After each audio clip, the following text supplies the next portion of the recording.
Hello मित्रांनो, मी राकेश. मी छत्तीसगडमध्ये माझ्या आई आणि वडिलांसोबत राहत होतो. मी आज तुम्हाला माझी गोष्ट सांगत आहे. ती जवळजवळ 5 महिन्यापूर्वीची आहे. माझ्या शेजारी रुबी आंटी आणि माझ्यामधील आहे. रुबी आंटी माझ्या घरासमोर राहत असत. त्यांचे नवीन नवीन लग्न झाले होते. आंटी स्वतःचे शिक्षण पूर्ण करू इच्छित होत्या. म्हणून त्या अंकल ऑफिसमध्ये गेल्यावर कम्प्युटर शिकण्यासाठी क्लासला जात असत. त्या दिवसांमध्ये मी सुद्धा कम्प्युटर शिकत होतो. पण त्यावेळेस माझी आंटींसोबत ओळख झाली नव्हती. पण काही दिवसात माझी आंटीसोबत ओळख झाली. आम्ही कम्प्युटर शिकत होता होता आमची मैत्रीसुद्धा घट्ट झाली. रोज आम्ही घरी एकत्रच येत असू. परंतु कधी कधी खूप उशीर झाला तर त्यांचे पती त्यांना घेण्यासाठी येत असत. आता आम्ही नेहमीच गप्पा गोष्टी करत असू. एके दिवशी आंटींच्या पतीला कामामुळे मुंबईला जायला लागले. आंटी घरी एकट्याच राहत होत्या आणि त्यांना बोर होत होतं. त्यांनी मला त्यांच्या घरी बोलवले. मग आम्ही एकमेकांसोबत गप्पा गोष्टी करत होतो आणि बोलता बोलता आंटींना अचानक दुखू लागले. आणि त्या मला मालिश कर म्हणाल्या. मी मालिश करावयास सुरुवात केली. परंतु त्यांनी विरोध केला नाही आणि मी मालिश करत राहिलो.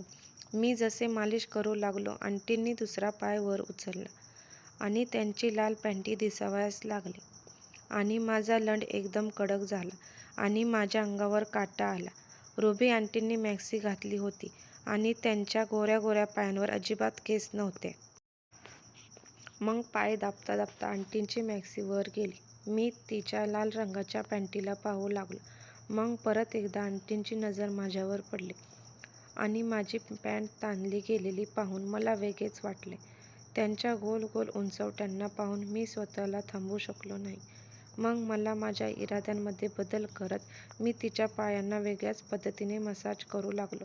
मग काही वेळात हाताने त्यांच्या गुडघ्यांना मस्त मसाज करू लागलो. मग काही वेळात मी त्यांना गरम होताना पाहिले. त्यांनी स्वतःचे डोळे चवळावयास सुरुवात केली. त्याच वेळात मी त्यांच्या कुशीत लेटलो. मी म्हणालो, आंटी, मी तुमची इज्जत करतो, पण तुम्हाला सुद्धा हे माहीत आहे की प्रत्येक पुरुषाला त्याची काही जरूरत आहे, ज्याला सरळ सरळ शब्दात शारीरिक भूक म्हणतात. आंटी, काय झाले? सरळ सरळ सांगा मला. तुम्ही खूप आवडत आहात. मी आज माझी तहान तुझ्यासोबत मिटवू इच्छिते आणि मला सुद्धा तुझ्या तहानेविषयी चांगल्या पद्धतीने माहीत आहे. बस, आज मला थांबवू नकोस. मग आंटींनी मला काहीच उत्तर दिले नाही, परंतु तिच्या शांततेने मला सर्व काही उत्तर दिले. त्याच वेळेस मी आंटींच्यावर लेटून गेलो आणि त्यांना खूप उत्कंठेने किस करू लागलो. त्याच वेळेस मी एक हात खाली त्यांच्या पॅन्टीमध्ये घातला आणि त्यांच्या चुदीला घुसळू लागलो. त्याच वेळेस मी स्वतःच्या लंडाला वर उचलले आणि आंटींच्या चुदीच्या छेदावर माझ्या लंडाचे टोक चिटकवले आणि हळूहळू माझा लंड पूर्णपणे तिच्या चुदीमध्ये जाऊन चुकला होता. आंटी आ आ करू लागली होती आणि तिने सुस्कारे सोडले. माझ्या आंटींची तिची कंबर पकडून वर खाली करण्यास सुरुवात केली आणि माझा लंड आत बाहेर करू लागला होता. मग साधारण 20 मिनिटांनी आंटी थकून माझ्यासमोर लेटून गेल्या आणि माझे पाय बाजूला करून तिचे ओठ बाजूला चुदीच्या खोलीवर लंडाला धडके देत होती. मग काही धडक्यांमध्येच त्यांनी आपली चूदच्या सोबत उलटे धक्के मारू लागले, ज्यामुळे त्यांची चोदाव्याची गती दुप्पट झाली होती. आंटींच्या चुदीचा ताण माझ्या कडक झालेल्या चुदीला खूप हद्दीपर्यंत सैल करू शकला होता. मग मी खूप उत्सुकतेला पोचलो होतो आणि त्यातील सर्व माल मी गांडीवर पाडला होता. आमच्या चोदण्याच्या कार्यक्रमानंतर माझी सुद्धा घरी जाण्याची वेळ झाली.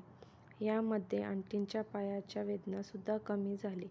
मग त्यानंतर त्या माझ्यासोबत काहीच बोलल्या नाहीत, कारण त्यांना माहीत होते आमचे असेच अनेक दिवस संबंध चालू राहिले तर त्यांचे वैवाहिक जीवन खराब होऊन जाईल. मग काही दिवसानंतर त्या ते घर बदलून कुठेतरी चालल्या गेल्या.